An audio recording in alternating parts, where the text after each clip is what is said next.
Dis 'n ware storie jongens, want ek is dit sien my en ek is jong steek te maak. Die gebruik van dwelms, drugs, het maak klink soos 'n grap, maar die is alles dinge wat ek sien. Ek kom van 'n gemeenskappe wat dwelms of drugs, soos die mode is, julle weet die fashion is, as trensone en die stekere droep, die vinniger word mense gelok. Nou raak jy te koop, 'n battenkop, 'n ongakop, die kokain, as maak jou insane. Het maak klink soos 'n grap, maar die is alles dinge wat ek sien.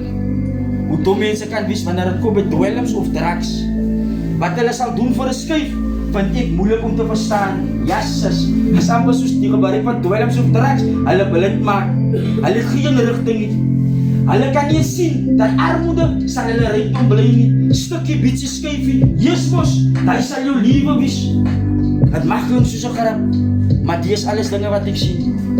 Die gebruik van dwelms is die speletjies, as jou liewe, as jou familie se liewe.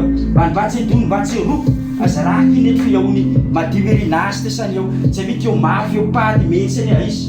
Het mag klink soos 'n grap, maar die is alles dinge wat ek sien. Regtig wat bly weg van dwelms, want met die gebruik van dwelms of drugs, as jy soos 'n suicide kom het. Want elke dag as jy uit by die huis gaan, dan moet jy met 'n touw om die nek, mes oor die pols, kan langs die kop.